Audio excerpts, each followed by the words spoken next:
Hey y'all, how's it going? I'm trading the ES futures on a 2000 tick chart with a 21 EMA.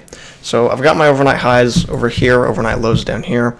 So we've got this measured move in play. 8 o'clock is around right here when I started. So at the time we had these two legs up right here. The measured move was still in play, but we were just chopping around the overnight high. And so I don't see any good trades in here. Like, you have this higher low kind of thing right here, except it's just right into the overnight high. It's getting stacked. You don't want to enter that kind of stuff. And here we push out, we break out of that channel, or we break out of this range right here, pull back, we reject the channel high. It's not a good breakout pullback entry. It kind of just gets, goes sideways. But we do push higher here, and then notice how we get these two legs down right here. I don't like that. That's just a first entry. But then we get the second entry right here, but we're pushing below, and then we don't get any entry off of anything. It's just in no man's land. It's not off of any kind of support. But we do push higher, though. We have this leg up, and then we have this first entry right here with no good signal bar. But then, as you can see, we get a second entry. So first entry, second entry, but it's getting extremely stacked at that point. And it's just not an ideal entry, so I avoided that. But this over here, this is a pretty decent entry right here to go short, but I did miss it just because I was out of the room, or I was busy with something. But you just reached a major measured move right here. Now, the only problem with this area is that the EMA had held very well. We had this push below it here, but other than that, it held very well. It was clearly, very strongly going up. The EMA was very strong, is my point. And so what I would do here is avoid entering or avoid pushing your target below this trend line just to be safe, because this EMA was holding pretty good. You are at a major measured move, which, being at a measured move itself isn't exactly a reason to enter, but if you have good context, which we are at a breakout of the overnight high, so we can expect a possible fade. So that's good context, except, once again, this EMA, was holding pretty good. It went below it there, technically. That's basically holding.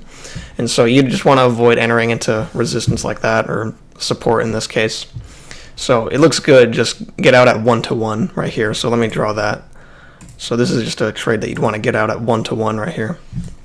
So, but we do push lower though, and then this is where I got this entry right here. So we push lower, we have this leg down, and then we have a failed second entry, which we have good context for it. Once again, we broke out of the overnight high. We can expect a possible reversal back down, so this is a reversal pattern, and especially it's good coming off of a major measured move like that. I mean, it's a big measured move. And then, yeah, it took a long time to reach it. That was a spike up right there, and then it kind of took longer, on this second leg, but look how it reacted to it. So the measured moves aren't always going to be perfect, neat legs, but they are important levels.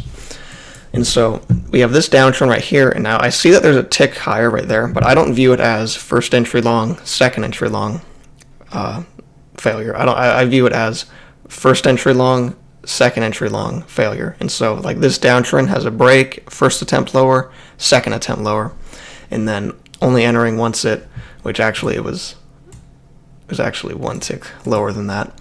But we started having this uptrend forming right here. So notice off of that. So I just wanted 1-to-1. I knew it was pushing a little bit through the trend line, but it was really good context. Once again, off that measured move, expecting a range fade. I just went 1-to-1, a couple ticks through that line, but it did bounce back pretty quickly there. So that's why I didn't go for more. Entering into trend lines is risky, so you don't want to push them too far. So anyway, we push higher here. We get this higher low right here, except it's, it just pushed right back below the EMA, so you don't want to enter on that. Now, we push higher. You can see this as a failed second entry, first entry short, second entry short, but you're entering directly into that high. You have this triple top. You want to avoid that. And then here we make this double top up here, which after we push off of it, that's what gives us this range right here. And the EMA is flat, fitting perfectly with that range. And then let me adjust this trend line really quick. So after it bounced right here, I extended it down to that line, and then we got this right here. And so notice this. We have one leg down, two legs down. So these are two big legs down. These are big picture legs down. And the reason I like going long here is because it's a failure to fade this overnight. So you have these small attempts to fade back in, but these are your first big picture attempts. Like I say, price action levels get bigger as more time goes on. At first, you're getting these small attempts to fade, and then eventually, as more price action forms, you're going to get a big attempt to fade, and then this is the second attempt to fade, and then that's the failure. The EMA was perfectly flat, so I didn't really mind entering into it. It was off that key entry point. It did close below, but as soon as it ticked lower than that red bar, it just snapped back higher. So that looked really good. And then I just wanted to ride it to those highs right there. I was glad to see other people get in on this on the Discord. And we pushed higher here. We get this higher low. We pushed back below the EMA. It just got choppy. There was no good signal bars. By the time you get this okay looking bar, it's already very stacked and choppy. But you have this measured move in play. We push higher here. Let me get that right there. And that actually is why I didn't like this right here. This trade right here looks good on some, like the setup itself looks good, but the context is terrible. It's right into this right here, this this measured move line. So I would avoid that, and I did avoid that. But we did push higher here, and then finally we correct back down. We nearly retest this range right here, but not quite. It basically acts as it does though. So we nearly retested it. We pushed higher. We got this higher low, except notice how we had this one big spike to attempt to go back into this range right here.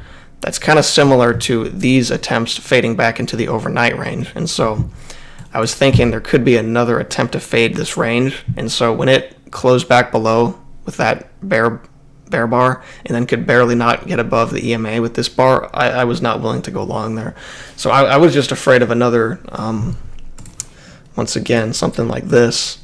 So, and this is a bigger measured move than you would draw from here and then putting it to that low. So it's just not an ideal place to enter. But it does go higher here. And then we get these shallow corrections until finally we reach the EMA here. It's just a first entry, very choppy, no way you can take that. We start going into this range, and then notice how we have this first leg down, break, second leg down. You're into the very high, so you're not going to get a big target on that. You'd have to push it through that line right there, but it does look like a pretty good scalp entry, but I'm not really a scalper, so that's not something I was really interested in. But we push lower here, and so let me just make sure this is, because after this bounce here, I extended it again just to see how price would react to it, and then these highs were actually fitting good. And so anyway, we started getting choppy there. We pushed out. We had this breakout pullback, but we didn't reach that, so it's not really a breakout pullback. It's an attempted breakout pullback, but we just found resistance at the EMA. Now, with that being said, breakout pullbacks alone, I usually don't like unless there's really good context, which we don't really have great context for a breakout pullback here anyway to go short. And then the fact we couldn't reach it is even less of a reason to take it. So I just didn't see anything there. But we did make that second leg down, and then as soon as we reached that measured move, we bounced up. I was really wanting it to reach the key entry point here. I did not want to take it just because it was at the measured move. Of course, it's tempting. Everything, what measured moves are always tempting to take, but I was really wanting it to just push lower, tick off the key entry point, and then offer an entry. So, you can't just enter because you're at a measured move, unfortunately, but we did push higher here just temporarily, and then we immediately pushed back lower, and we're in this uptrend right here. So when we rushed above the EMA, I don't want to go short on that right there.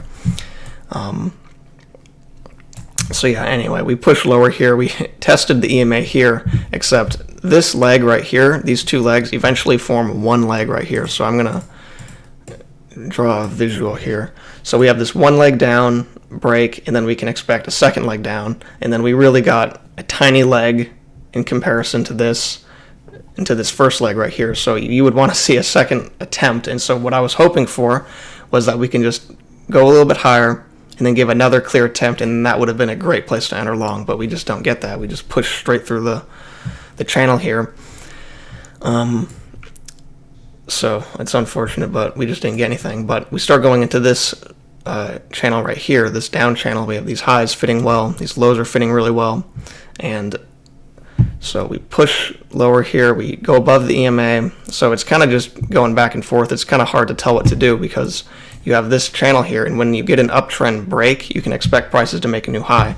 And so you can view it as this uptrend break, first attempt at a new high, second attempt at a new high. Now, this trade right here, I do like as a short. Look how it looks very strong. It's definitely good for 1-to-1. And so you would just need to get out before here, before these lows right here, but I was literally out of the room, so I was not able to take that trade. But anyway, so that is a good trade if you took that. I do like that trade right there. It's the first attempt to make a new high, second attempt to make a new high, failure, and it just snapped lower. That looks really good. So let me get that 1-to-1 RR drawn. So yeah, if you took that, that's great. And then we pushed out. We ended up having a overshoot of this downtrend here. Then we had this first entry, which is not enough to go short, and then we got a second entry, and it was really just congestive, no good signal bars, and then we just plummeted. And so we're going into this downtrend right here. We had an overshoot, immediately led to a break, one attempt lower, pushed above a little bit, and at this point, you don't want to go short down there. I mean, that was a massive plummet down. That's just shorting low. You know, the rules: buy low, buy low, sell high. That is selling very low. You know, that's because when you get overshoots, that's price telling you things are possibly oversold. You just don't need an indicator to tell you. It's just, you know, overshoots generally mean oversold, and then you ended up getting an overshoot of this trend that happened as a result of this overshoot. So I did not want to just enter short immediately on that second entry. But anyway, here. So we push higher, retesting the overnight high at this point, and we push straight through it. Really no good entry there to go short. But what I'd like to see is like a failed second entry, because at this point, it looks like we've retested that channel right there almost. So we push down. If we can get like a two-legged correction, that would be great. Like a bigger picture failed second entry to fade down this range, that would be great. But yeah, that's gonna do it for this video. I know I'm making this video kind of early again.